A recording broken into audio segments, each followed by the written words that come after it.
Hi, I'm Richard Norton with Kapow TV, and I'm here speaking with a very dear friend of mine from the United States, Dave Kovar. He's out here doing a coaching course, and I worked with Dave a little while ago, and again, just thrilled to be able to spend some more time with him here in my hometown of Australia. All right, well, it's really good to be here. This is my second trip to Australia, and I don't know, everybody's always so friendly and outgoing, and the martial arts here is really good, by the way. Yes. People are passionate, yes. You know, that's the one thing we've always noticed. You've traveled like I have, Dave, and right. One thing I've really noted, martial arts is like a language. You don't have to necessarily understand it, but it's like an unwritten language. It just bonds us all together, and I think we have people like you come in, there's just a natural affinity because we just love what we're doing. Yeah, it's totally true. It's like there's something, regardless of the language, you get on the mat. And also what's interesting is when you get guys together that train together, there's a certain bond that happens just from you and I, like sparring or grappling or throwing punches. It's like that. It's hard to describe unless you're a martial artist. Absolutely. Yeah. So Dave, you're here with the ACSD. I am. And Barry Johnston, very dear friend yes. of mine, and I'm thrilled to have you up here in Bendigo at the school. I love what they're doing, what ACSD is doing. It's just what a great concept. To really establish a minimum standard that people got to really live up to, because if we want our profession to prosper like it should, I believe everybody should do martial arts. And what's going to keep people from doing that is instructors that are unqualified. And the more instructors that we can qualify to really teach high quality, safe martial arts, everybody's going to benefit from it. Yeah, let's talk a little more about that. We've both been around so long. Mm-hmm. You way longer than me. No. Yeah, thank you very much. As I said, it takes a long time to paint this grey in yes. the mornings. Anyway, but I was talking with Barry about this whole idea of regulation within the martial arts. We espound a philosophy of honor, a code of right. ethics, and everything else. And obviously, we're all human beings. We get some people to fall off the rails, and it can sometimes make it very difficult to sort of continually honestly say to people that's what we're about. And that's really what ACSD is all about, and what we're doing, and people like yourself is trying to bring integrity to the right. arts. Would that be how you see it? Absolutely, and I think the deal is that I think most martial arts, almost all the martial arts professionals that I know are really good people with the highest of intentions. And once in a while there's someone that maybe intentions aren't as good that bring the rest of us down a bit. And so obviously by establishing a series of standards that kind of make it very clear, that people are teaching correctly, I think we all benefit. The other thing is there's a lot of guys that are really good martial artists, really quality people, but they've never been schooled in how to teach a class safely, right? So I have a quote, good judgment comes from bad judgment remembered, meaning I've taught a lot of classes that weren't as safe, and I've had people injured that shouldn't have been injured, but I've learned over the years how to teach a safer class. And so have you, I'm sure. And so it's up to us really to share our findings with the next generation so they don't have to go through it the hard way, so to speak. So there's some commonalities that come into consideration, like in making sure that what's a proper warm-up, okay? And what's a proper stretching routine, and how hard should you push your students? And the ACSD is really addressing all those issues. Yeah, I think, the one thing I've learned out of anything else when I go and teach seminars or go to schools, I've learned not to assume anything. Right. And to assume that people actually that are running schools know how to instruct, they know how to do it safely, they understand the protocols of right. first aid, should somebody right. get cut, right. should they bleed or get right. concussion. And I think that's the benefit of what people like yourself are trying to do, and of course Barry Johnston, and it's so important, I mean, we've got an obligation to these kids. When a kid walks in, the parent says, I entrust my child to you yes. at this school, yes. we've got a duty of care, right? And that's really what the courses are all about. And it's like a lot of times, even advanced instructors, they need to be reminded, and it's so important that continuing education happens, you know what I'm saying? Because I sometimes can get into my groove and my little thought process and the way I run my school, and I can drift from where I should be. And so education helps me to zero base, kind of helps me to stay with the basics to make sure that my classes are being taught effectively and safely. Absolutely. Right. Yeah, no, it's great. Again, welcome to Kapow TV. You can see our little thing here. All right, I like it. It's a chat show and Kapow. everything, and we're going to be interested in getting you online maybe with a Skype interview sometime. Very cool. And talk about other great. aspects That'd of be training, great. because there's so many areas we can get into. And again, you talked about the reception here in Australia. You've been here before that, right? I have, and I love coming here, and the martial arts is high quality, and the people are friendly, and kind of the way I look at what I do is I'm an educator, but first and foremost I'm a martial artist. And to me, what that means is kind of living the lifestyle, trying to eat the best I can, exercise on a regular basis, try to hold myself to a high standard, and not perfect, but striving, right? And that's half the battle in my mind to being a good teacher, is being passionate about your martial arts.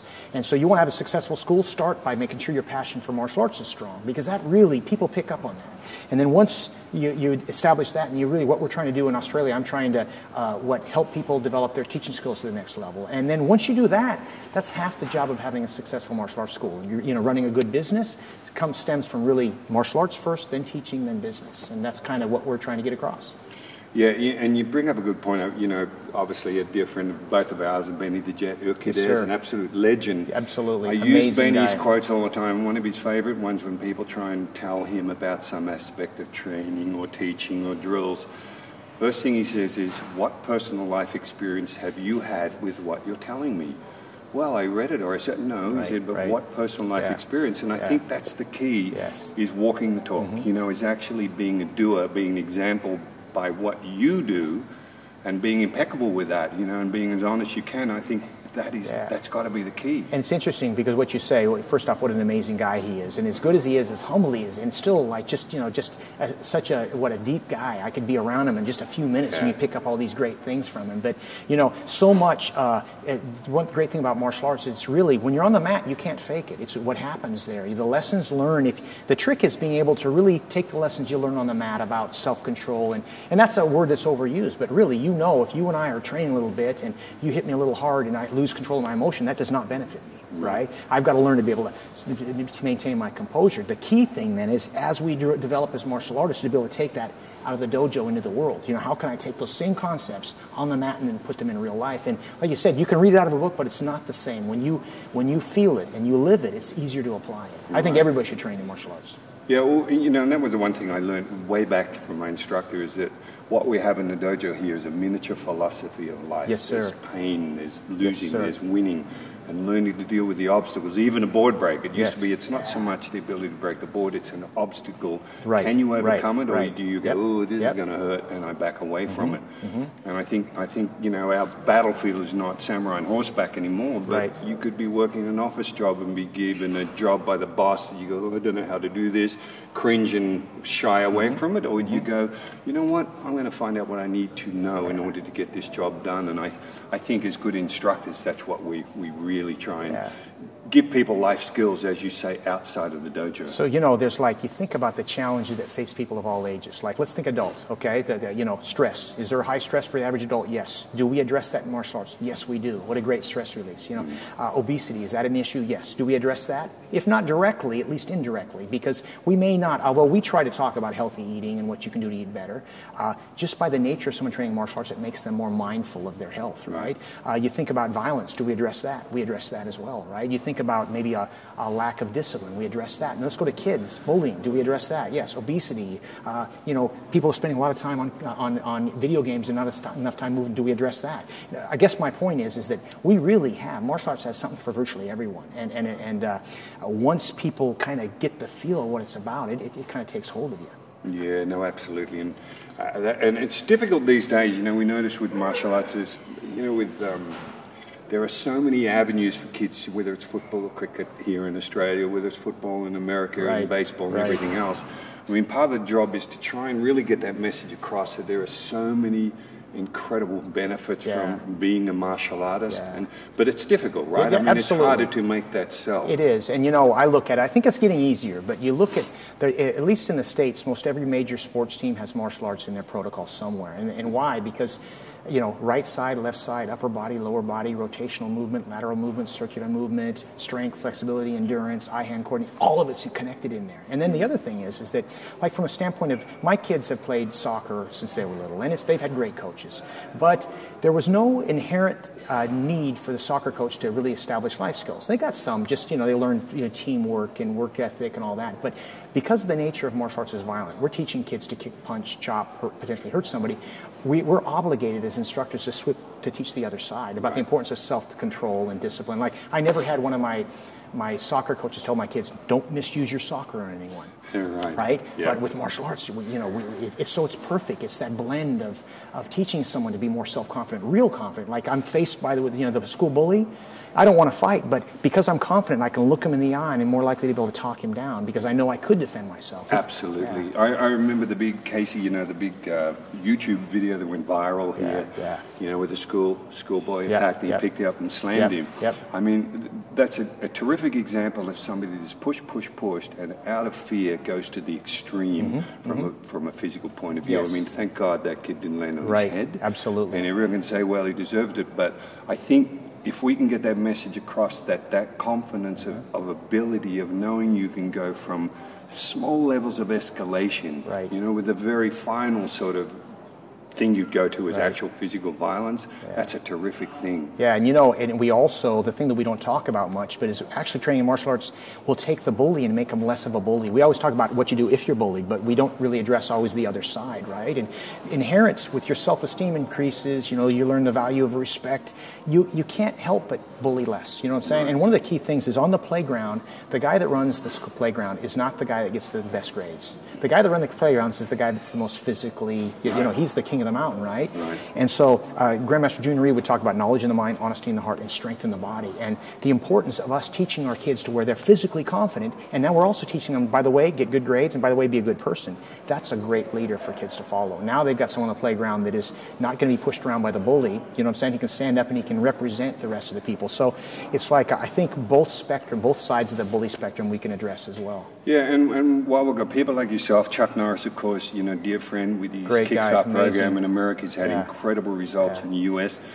Hopefully, you know, introducing aspects of that program here in Australia. And I think as long as there's role models, again, like yourself, like Chuck, like Benny Ukitas, I think we're well, I'm honored. I don't know that I belong in that category, but I'm honored. But can I tell you a quick Chuck Norris story? So yeah, of course, Chuck Norris is a legend, and I've had the privilege of you know, hanging out with him or meeting with him a few times. But one part, what a sincerely nice guy, right? Is that one time he came to my school years back. He was promoting a movie, and it was, I think, Sidekicks. And anyway, in the process, he met 500 people, and then one of them was my wife.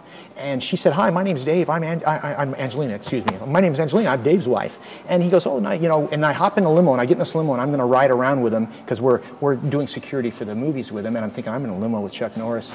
And he looks at me and he goes, "Dave, do you think your wife Angelina can join us?" He remembered her name out of those people. And I watched him shake hands with 5,000 people probably that night, and every one of me connected with. And so I share this story because that to me is really a role model martial artist, is that, you know, the high-level guy, very well skilled, but also sincerely nice guy as well, and that's the winning combination. Absolutely. Yeah.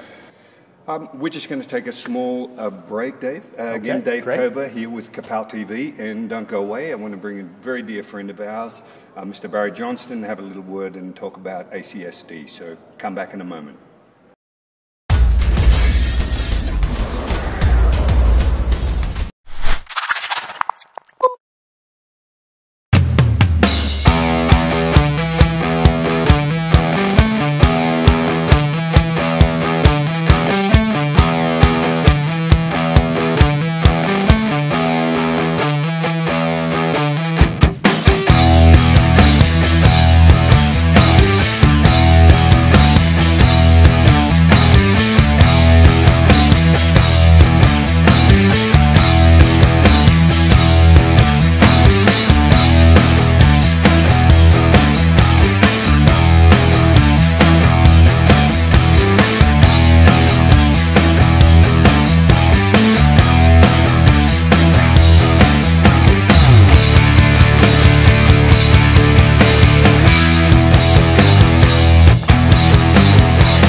Welcome back to Kapow TV, here with Dave Kovar out from the United States, and again Barry Johnston, ACSD, and I want to talk to you a little bit about Barry and also what it's like to have somebody the caliber of Dave Kovar here at your school. Well, I'm very honoured to have Sensei Dave here. As you know, Richard, you and I caught up with Dave last year in the US, and I've been a big fan of Dave Kovar for 20 years. And for me to have him here and helping me with ACSD is such a privilege, because I rate him as one of the best educators in the world, and very privileged that that you can be here and actually join us with what we're trying to do with providing credentials for the martial arts industry that are recognised on a world standard. Yeah, much needed. Really, I really admire what you're doing here. Really cool. Thank you very much. I hope it takes a real strong foothold in the United States, because we certainly need it there as well. Well, that's always, it's always been my goal to take it beyond the shores of Australia. And thanks to the likes of yourself, and also thanks to the likes of Richard Norton, we're now able, we now have a foothold in the United States with opening our new office just recently. Very cool. And we've also got a little production company that's going to help us with the online resources that we provide to our participants. I believe that learning should be an enjoyable process. It doesn't have to be mundane, it doesn't have to be boring. Sometimes people look at the topics that I deliver, whether it be risk management or OH&S or coaching principles, but if we do it via video, people are enriched, people enjoy what they're doing, and really once they see our video content and our learning materials, they can't wait to get home that night to see what the next chapter is, rather than regretting it or dreading having to get home. So I'm very excited about where it's heading. But most importantly, I'm very excited about what ACSD is going to be able to bring to the community, and also to the martial arts industry. Because you said it perfectly before, when we talk about education, it is so important in the martial arts industry. There's so many great martial artists out there, all of their own calibre. We don't interfere with any of that. We don't interfere with anyone's style, the way they punch, the way they kick.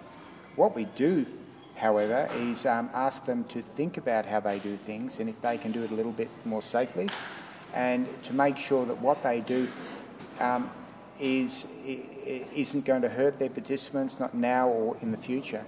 So it really is important for us to get that message across. Once we have that standard, and the world knows that you have to meet a minimum standard, then we're going to have a lot safer martial arts industry and sport industry in general. That's great, Barry. Thank you very much. That's it for now anyway. Again, Barry Johnston, great. Thank you. Welcome to Kapow TV. Dave Kovar, welcome. Thanks for having me here today. 2, 3. Kapow! Okay, there's small fury in that one. Kapow! Okay. It's a little soft on, lads. And 1, 2, 3. Kapow! Now that's worth the viewing right there.